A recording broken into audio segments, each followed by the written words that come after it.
কি হয়েছে কি হয়েছে কি হয়েছে হরেন্দা বৌদি, তোমরা এরকম ভাবে চেঁচামেচি করছিলে কেন? দেখো না ভাই, শীতের রাত বলে আমরা তাড়াতাড়ি ঘুমিয়ে পড়েছি। হঠাৎ তোমার বৌদিকে একটা আওয়াজ পেয়ে জেগে উঠে আমাকে বলতে দুজন মিলে চারপাশে দেখলাম খালি। খালি মানে? খালি মানে চুরি গেছে। কেউ এই শীতের রাতে নিঝুম পরিবেশের সুযোগে এসে আমাদের সব জিনিসপত্র চুরি করে নিয়ে গেছে। কি করব কিছু বুঝতে পারছি না, এদিকে মাথা গরম হয়ে যাচ্ছে। কিন্তু এইরকম এমন চুরি তো বাইরের কেউ করতে পারে না, আর নিশ্চয়ই এই গ্রামের কেউ করেছে। কিন্তু প্রশ্নটা হচ্ছে কে করেছে এটাকে? আমাদের গ্রামে তো কোনোদিন এসব ঘটনা ঘটেনি, এ প্রথম তো। গ্রামের মধ্যে যে সব থেকে বেশি অভাবে থাকবে সেই নিশ্চয়ই এমন কাজ করবে। কেউ তো আর সুখে থাকতে জেনে বুঝে চুরি করতে আসবে না রে বাবা। বৌদির কথা একদম ঠিক। সেভাবেই দেখতে গেলে এই গ্রামের মধ্যে সব থেকে অভাবে আছে একটা পরিবার। কে কাদের কথা বলছিস তুই? এই সুলোচনা দেবী আছে না, ওর ছেলে গোপাল। গোপাল চুরি করবে? আন্দাজ তো সেটাই বলছে। এমনিতে ওর কাজ করবার বয়স হয়নি, বাপ মরে গেছে, মা অসুস্থ, এই অবস্থায় আর কি করবে। ইচ্ছে করছে এখনই গিয়ে গলাটা টিপে দিয়ে আসি। আমাকে একটু আশ্রয় দেবে মা?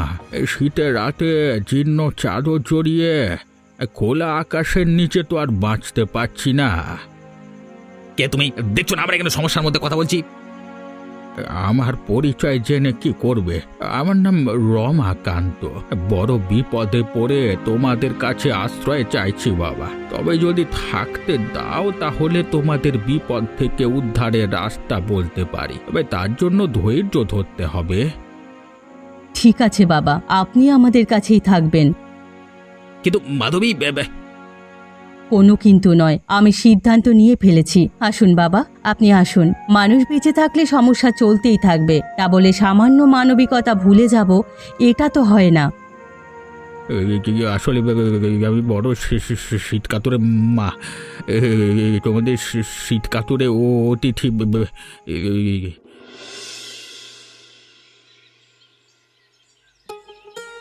মাধবপুরের রাস্তা কোথায় বলতে পারবে কাকিমা? এটাই মাধবপুর। তুমি কোথায় যাবে?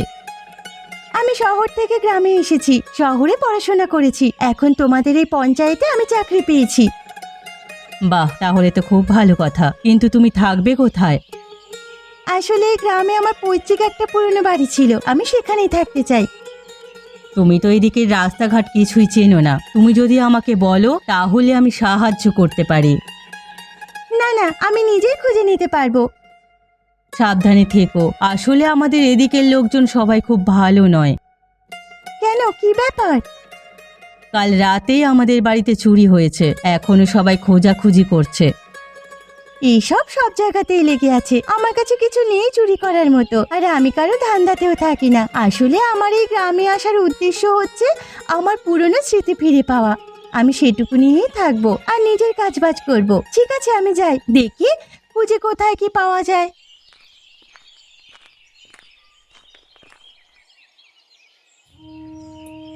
মা, এখন কেমন লাগছে তোমার? শরীরে খুব কষ্ট রে বাবা, শরীর খুব খারাপ।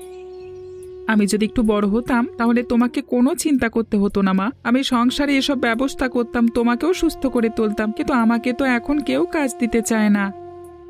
সব দোষ আমার। আজ আমার যদি শরীর খারাপ না হতো তাহলে তোকে এত ছোট বয়সে কাজের কথা ভাবতে হতো না। আর আমি যদি একটু বড় হতাম তাহলে তোমাকে এত কষ্ট পেতে হতো না। তুমি কি খাবে মা? আমার কথা ছাড়, আমি আজ আছি কাল নেই, মরতে বসেছি। তোর বাপও তো মরেছে, এবার থেকে তোর পেটের ব্যবস্থা তোকেই করতে হবে। তুই নিজে কিছু খাওয়ার জোগাড় কর, আমার কথা ভাবতে হবে না। তোমার কথা না ভেবে আমি থাকতে পারবো না মা। কোথায় রে ভিকিরির বাচ্চা? এই গোপাল, বাইরে আয়। কি হয়েছে মন্টু কাকা, তোমরা সবাই মিলে বাড়িতে এসেছো কেন? এই চোরের বাচ্চা চোর, কালকে রাতে কি করছিস বে তুই? এই আমি কি করব? আমি তো আমার মায়ের কাছে ছিলাম। কি হয়েছে রে, কারা এসেছে? বৌদি, তোমার ছেলেকে আমরা মালা পরিয়ে বরণ করতে এসেছি। শালা, তুই চুরি করিসনি? হারেন দাদার বাড়িতে তুই চুরি করিসনি? এই জুতো খাবি রে। কি বলছো কি কাকা তোমরা? আমি তো এসব কথা ভাবতেও পারি না। আমি সত্যি বলছি, আমি মায়ের কাছে ছিলাম। তো সত্যি মিথ্যা আজই বিচার হবে। চল চল আমার সাথে, চল এখন চল। ছেড়ে দাও, আমাকে কোথায় নিয়ে যাচ্ছ? আমার মা অসুস্থ, আমাকে এরকম টানতে টানতে নিয়ে যেও না। তুমি কোথা থেকে উদয় হলে কালকে রাতে হঠাৎ করে আমাদের বাড়িতে? হ্যাঁ, বাবা, আমি এক গরিব ভবঘুরে মানুষ। বুড়ো হয়ে গেছি তো, তাই আর শীত সহ্য হয় না। এমনিতে পথে পথে ঘুরি, যাকে ভালো লাগে তার কাছে কয়েকদিন থেকে যাই এবং যাওয়ার সময় তার কোনো একটা উপকার করে যাই। কালকে রাতে এত কষ্ট হচ্ছিল যে থাকতে পারলাম না, তাই তোমার কাছে আশ্রয় চাইতে এলাম। বেজে বেজে আমার ঘরটায় পছন্দ হলো? তুমি কি জানতে যে আমার বাড়িতে কালকে রাতে চুরি হয়েছে? এইসব টাকা পয়সা চুরি ছিনতাইয়ের বিষয়ে আমি কোনো খোঁজ খবর রাখি না। আমি শুধুমাত্র মানুষের প্রতি মানুষের ভালোবাসায় বিশ্বাস করি। কিন্তু আমার তো মনে হলে তুমি সব কিছু হাড়ে হাড়ে জানো। কি বলতে চাইছো কি তুমি? চোর যখন এসেছিল আর আমরা যখন বুঝতে পেরে গেছি, ওটুকু সময়ের মধ্যে চোরের খুব বেশি দূর পালিয়ে যাওয়া তো সম্ভব নয়, তাই না? তার মানে এই যে হয়তো চোর বুঝতে পেরে গেছিল সে ধরা পড়ে যাবে, আর সেই জন্যই অসহায় শীতকাতরে বুড়ো অতিথি ছদ্মবেশে বাড়িতে থাকতে এসেছে, তাই না? ছি ছি ছি ছি বাবা, এমন কথা বলে না। আমি তো এসব জিনিস স্বপ্নেও ভাবতে পারি না। এত বড় খারাপ কাজ চুরি অন্য কেউ করেছে, আর আমি তাছাড়া বুড়ো বয়সে চুরি করলেও চুরির মাল নিয়ে কি করব? আজকে আছি কালকে নেই। ছি ছি ছি, এই বুড়ো মানুষটাকে চোরের অপবাদ দিলে লজ্জা করলো না? তুমি বুঝতে পারছো না, সবাইকে আমাদের সন্দেহ করতে হবে। আর তাছাড়া বাড়ি থেকে এতগুলো জিনিসপত্র চুরি হয়ে গেল, আর তোমরা তোমাদের কোনো হেল ধরে নেই। হ্যাঁ, আমার খেয়াল ঠিকই আছে, তবে আমি তোমার মতো মাথা গরম করে কোনো অসহায় মানুষকে দোষ দিতে পারবো না। ঠিক আছে, তুমি থাকো, এই বুড়োটাকে নিয়ে আমি চললাম। দেখো, আমি এই চুরির একটা হেস্তনেস্ত করেই ছাড়বো বলে দিলাম।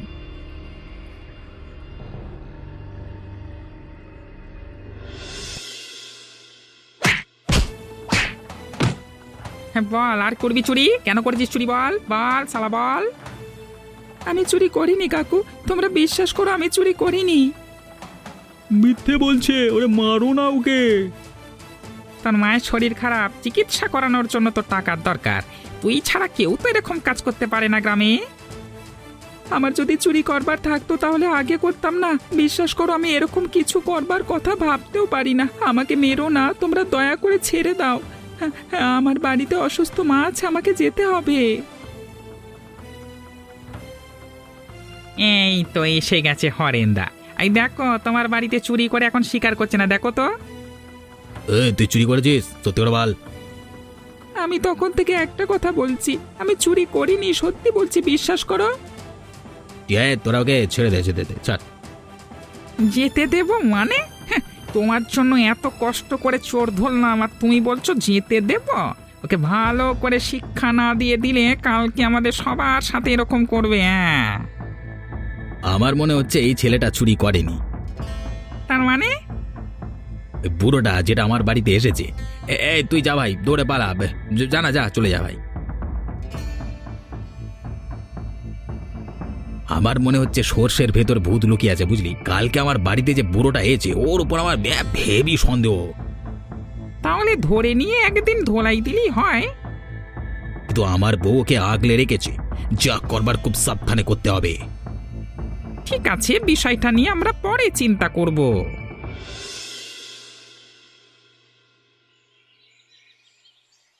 দাদু, ও দাদু, কে? তোমাকে তো এর আগে কোনোদিন দেখিনি, তুমি কি নতুন? হ্যাঁ মানে, কিন্তু তুমি এত ছোট ছেলে জেনে কি করবে? আর বলোই না, তুমি কি ওই হরেন কাকাদের বাড়িতে এসেছো? আপাতত ওদের বাড়িতে আছি। আসলে আমার কোনো বাড়ি নাই তো, যখন যেখানে পারি থাকি, আবার চলে যাই। যতদিন ভালো লাগছে থাকবো, না ভালো লাগলে চলে যাব। আমি ঠিক বুঝতে পেরেছিলাম, সেজন্যই বলছি তুমি একটু সাবধানে থেকো। কেন কেন আমি সাবধানে থাকবো কেন? ওই তুমি যাদের বাড়িতে আছো ওদের বাড়িতে চুরি হয়েছিল, তাই গ্রামের যাকে পারছে তাকে ধরে মারছে, আমাকেও ধরে মেরেছে, জানো? এটা তো জানি না। কিন্তু কিন্তু আমাকে মারতে মারতে ওরা বলছিল যে ওই হরেন কাকা মানে হরেন কাকা তোমাকে সন্দেহ করে, তাই তোমাকে ফাঁসাতে পারে ওরা। তুই তো এইটুকু বয়সে খুব পাকা পাকা কথা বলিস। তা বাড়ি থেকে আছে তোর? আমি খুব অসহায়, বাবা মারা গেছে, মা খুব অসুস্থ, খেতে পাই না, মায়ের চিকিৎসা করানোর জন্য টাকা পয়সা নেই। এদিকে সবাই বলছে আমি গরিব, তাই আমি চুরি করেছি। আমি কি করব কিছু বুঝতে পারছি না। বুঝতে পারছি, আমি ভুল লোকের অতিথি হয়েছি। চল আমি তোর বাড়িতে যাই, দেখি তোর কোনো সমস্যার সমাধান করতে পারি কিনা।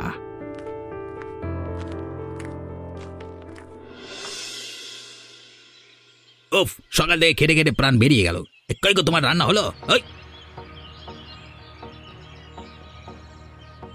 ওগো, আমার খুব চিন্তা হচ্ছে। কেন, কি হলো? কিসের চিন্তা তোমার? হ্যাঁ, রমাকান্ত বাবু সেই সকালে বাড়ি থেকে বেরিয়েছিল, এখনো আসেনি। ওই চোর বুড়োটার জন্য তোমার এত চিন্তা? তোমার স্বামী যে সকাল থেকে না গিলে চাষ করে খেটে খুঁটে আধমরা হয়ে বাড়ি ফিরছে তার বেলা। তুমি ওরকম করছো কেন? একজন ভালো মানুষকে চোর বলে ভাবতে তোমার লজ্জা করছে না? ওই জন্যই বলে মায়ের থেকে মাসির দরদ বেশি। তুমি আমার সংসার থেকে আমার বউ হয়ে এই আমার থেকে বেশি একজন জচ্চরের প্রতি মায়া দেখাচ্ছ। দেখো, আমি মানুষ চিনি, আর একবারও বলবে না যে ওই ভদ্রলোক খারাপ। আমি বলেছি যখন তখন একদিন প্রমাণ করে দেব দোষ। আর যেদিন আমি প্রমাণ করব যে আমার বাড়িতে ওই বুড়োই চুরি করেছিল, সেদিন এই গ্রাম থেকে আর বেরোতে হবে না, ওকে দেখে রেখো।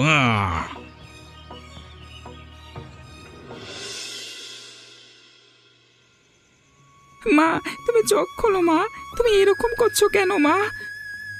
খুব ঠান্ডা লাগছে রে বাবা, আজ রাতেই মনে হচ্ছে তোকে ছেড়ে চলে যেতে হবে। আজ রাত মনে হচ্ছে আর কাটবে না। দাদু, তুমি কিছু একটা করো। তুমি তো আসবার সময় বললে যে তুমি যার বাড়িতে অতিথি হয়ে থাকো তার বিশেষ উপকার করো। তুমি আমার মাকে সুস্থ করে দাও দাদু। তুই চাদরটা দিয়ে তোর মাকে ঢেকে দে তো, দেখবি আর ঠান্ডা লাগবে না। কিন্তু এই ছেঁড়া চাদরে কি হবে? আর তাছাড়া তুমি তো নিজেই শীত কাতুরে। ঢেকে দে, তারপর বলছি। আরাম। মা, তোমার ভালো লাগছে? আগের থেকে অনেক ভালো লাগছে রে, এখন অনেকটা সুস্থ মনে হচ্ছে নিজেকে। এই ছেঁড়া চাদরে কি জাদু আছে দাদু? এই চাদর তোমার, অথচ শীত যায় না, কিন্তু অসুস্থ মায়ের কি করে আরাম হলো? আমার গুরুর আদেশ আছে, যার যখন জীবন মরণের কারণে প্রয়োজন পড়বে শুধুমাত্র তাকেই উষ্ণতা দেবে এই চাদর। দেখবি কালকে সকাল পর্যন্ত তোর মা ঠিক হয়ে যাবে। তুমি আমার মাকে সুস্থ করে দিচ্ছ, তোমার এই উপকার কোনো দিন আমি ভুলবো না। এখন থেকে তুমি আমাদের বাড়ির অতিথি, তুমি আমাদের কাছেই থাকবে। একদম ঠিক বলেছিস, আমি এতদিন ভুল বাড়িতে ছিলাম, এখন থেকে আমি তোর বাড়ির অতিথি। দেখবে তোদের অভাব ধীরে ধীরে চলে যাবে। এই দেখেছিস আজকাল ওই বেটা গোপাল আর ওর মা কেমন বহাল তবিয়তে আছে? আজকাল সুলোচনা দেবে সুস্থ হয়ে গেছে। সেটাই তো বুঝতে পারছি না। আরে হরেন্দাও তো এখানে আছে, বলুক। এই হরেন্দা বলছে যে চুরি ওই ছেলেটি করেনি। যদি না করে থাকে তাহলে ওষুধ কিনে নিজের মাকে সুস্থ করলো কি করে? আর ওর মা সুস্থ হয়েছে বলি আবার জমিতে মানে শাক চাষ করে বিক্রি করা শুরু করেছে, তাই না? আমি এখনো নিশ্চিত নয় যে চুরিটা কে করেছে। গন্ডগোল কিছু কিছু ওই বুড়োটার মধ্যে আছে। বলছিলে তো বুড়োকে ধরে মারা হবে, আর এখন তো তোমার বাড়িতে থাকেও না, থাকে ওই গোপালের বাড়িতে। এখন কিছু একটা ব্যবস্থা করা গেলেও যেতে পারে। আমার মনে হচ্ছে ওরা দুজনে মিলে কিছু একটা তালগোল পাকাচ্ছে, আর দুজনেই জড়িত আছে এর মধ্যে। কিন্তু যতদিন কিছু প্রমাণ না করা যায় ততদিন তো এমনি মুখের কথা কিছু হবে না। প্রমাণ করার জন্য তো ধরতে হবে, ধরে একদিন বাগিয়ে মারতে হবে। বুড়োকে লক্ষ্য করেছি প্রতিদিন বিকেল বেলায় রাস্তায় বেরোয়, আর ফিরতে সন্ধে হয়ে যায়। একদিন সন্ধ্যের দিকে সবাই মিলে ধরে দুখা দিলেই বোঝা যাবে।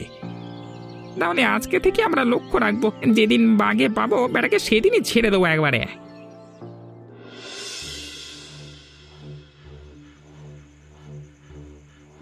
এই ধর ধর বুড়োকে ধর রে, ধর। কি হলো, তোমরা আমাকে এভাবে ঘিরে ধরেছো কেন? আমরা জানতে চাই যে চুরি করবার পেছনে আসল কে দায়ী। তোমরা বিশ্বাস করো আমি কিছু করিনি। বুড়ো মামদো বুড়ো, কিছু করনি তো? ওরা এমনি এমনি গরিব থেকে বড়লোক হয়ে যাচ্ছে, কই আমরা তো হতে পারছি না এত খাটবার পরেও। আমি তো প্রথমেই বলেছিলাম বাবা যে আমার সাথে ভালো ব্যবহার করবে আর তার বাড়িতে আশ্রয় দেবে এবং সৎ হবে, তাকে আমি এক উপায়ে সাহায্য করব। আহা, এক উপায়ে সাহায্য করবে, তা সাহায্যটা কি শুনি? আমার গুরুদেবের আশীর্বাদ যে কোনো অসহায় মানুষকে সাহায্য করতে পারে সেটা। দেখেছিস কেমন ঢমাচ্ছে রে? এই তোরা কি আছিস রে? ওরে মান না রে। এই কি করছো তোমরা? এটা পঞ্চায়েতের মাঠ, সরকারি জায়গা। একটা বৃদ্ধ মানুষকে তোমরা এরকম ভাবে নাজেহাল করছো। আমি কি পুলিশ ডাকবো? ইয়ে মানে কিছু না, আমরা তো এমনি মানে এমনি এমনি কেউ কোনোদিন এরকম অন্ধকার রাতে একজন বৃদ্ধ মানুষকে ঘিরে ধরে না। কি হয়েছে এক্ষুনি বলো, না হলে আমি পুলিশ ডাকবো। বুঝতেই পারছো আশা করি যে আমি সরকার পক্ষের লোক। আহা, মা ছেড়ে দাও, ওরা এমনি আমার সঙ্গে মশকরা করছিল। মস্করা করছিল। এক্ষুনি যদি এই মেয়েটা না এসে যেত না, শেষ করে ফেলতাম শালা বুড়ো। কি হলো, কথা কানে যাচ্ছে না তোমাদের? যাও এখান থেকে।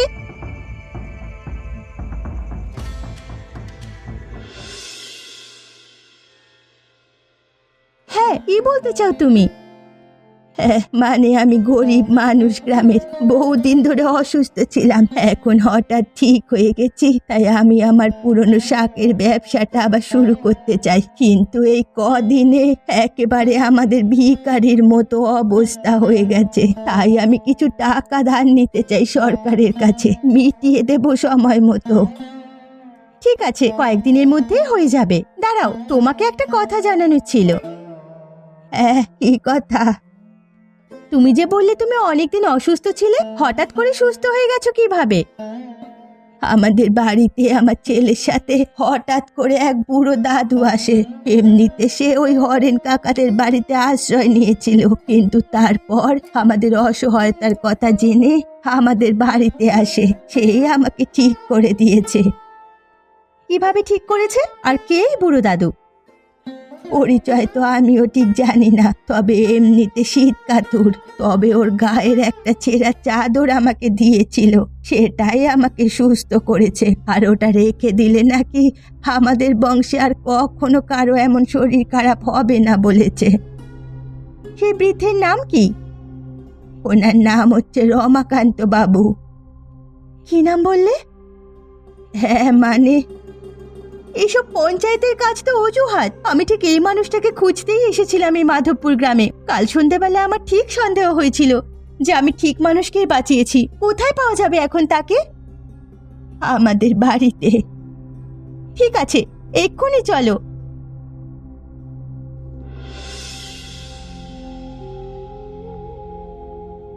দাদু, আমি তোমাকে কত খুঁজেছি, শেষ পর্যন্ত তুমি আমার এত কাছে থেকেও আমাকে দেখা দিলে না। তুই কি আমার নাতনি রিমা? হ্যাঁ, ঠিক বলেছ। তোমাকে খুঁজতেই আমি শহরের পড়াশোনা কাজ ছেড়ে এই গ্রামে চাকরি নিয়ে এসেছি। আমি জানতাম তুমি তোমার পৈতৃক ভিটের টানে একদিন ঠিক ফিরে আসবে। তুমি কেন সবাইকে নিজের পরিচয় দাওনি বলো তো? যাদের জন্য গুরুদেবের কাছে তপস্যা করে আশীর্বাদ জোগাড় করলাম, তারা তো আজকে আমার নামটাও মনে রাখিনি, তাই তো সবাই নাম জেনেও চিনতে পারিনি। আর তাছাড়া ওই গ্রামের লোকেরাও তো একদিন আমাকে তন্ত্র সাধক বলে গ্রাম থেকে তাড়িয়ে দিয়েছিল। কিন্তু তুমি পুরনো অভ্যাস ভুলতে পারোনি, তাই তো? নিজের গ্রামের মানুষদের শেষ বয়সে উপকার করার জন্য তুমি একজন শীতকাতুরে বুড়ো সেজে চলে এসেছো গ্রামে, আর সাধুর আশীর্বাদের চাদর দিয়ে তুমি গোপালের মাকে ঠিক করে দিয়েছো। কিন্তু আজকে সবাই আমাকে চোর ভাবে। চোর তুমি নাও সেটা আমি জানি, তবে আজ রাতে আসল চোরকে আমরা ধরবো, সব কিছু প্রমাণ করে দেব। কিভাবে? আমি আসার পর থেকে পঞ্চায়েতে প্রচুর চুরির অভিযোগ জমা পড়েছে, আর এটার গোপনে তদন্ত করতে গিয়ে আমি দেখেছি একজন লোক গভীর রাতে গোপনে বেরিয়ে ঘুরে বেড়ায়। আজ রাতে আমরা তাকে ধরবো।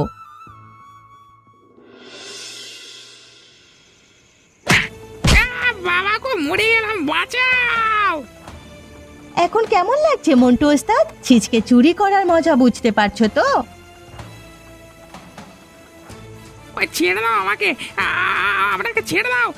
আমি সব জিনিসপত্র তোমাদের দিয়ে দেবো, কোনো অভাব থাকবে না, ছেড়ে দাও। কি হয়েছে এত রাতে চিৎকার কিসের? কি হয়েছে মন্টে? এই কি তোর কি হলো রে? যাদের ভরসায় তুমি পুকুর খুলেছিলে, দেখো শেষ পর্যন্ত সেই চোর বেরোলো।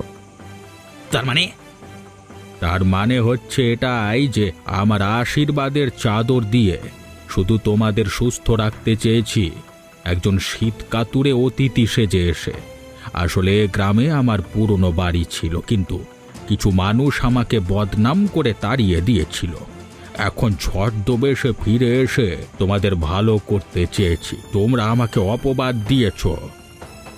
আর তার বদলে এই আসল চোর মন্টুকে মাথায় তুলে বসেছো। বল তুই, স্বীকার কর, না হলে মেরেই ফেলবো। হাত জোর করে বলছি তোমাদের, এই শীতের দিনে আমাকে মেরো না, বড্ড লাগে। হ্যাঁ, আমি চুরি করেছি লোভে পড়ে। আমি তোমাদের সব কিছু ফিরিয়ে দেবো, দয়া করো। চিচি নিজের দোষ ঢাকতে একটা বাচ্চা ছেলেকে মারতে তো লজ্জা হয়নি? আর তোর জন্য আমি এই ভালো মানুষটাকে এত অপমান করেছি, তাই ভাবছিলাম মানুষটাকে আমার খুব চেনা চেনা লাগছে। তোর তোমরা দেখছো, মারো না। মার বেটাকে উদুম ঠ্যাঙা। উরে বাবা, ই লাগছে, বাবা। এবারে চলো, ওকে পুলিশের কাছে নিয়ে চলো, ওর বিচার করা হবে আদালতে। এভাবেই খারাপ মানুষের ক্ষতি হয় আর ভালো মানুষের ভালো হয়। তোমরাও কিন্তু আমাদের সাথে ভালো হয়েই থেকো আর আমাদের চ্যানেলটি সাবস্ক্রাইব করতে ভুলো না।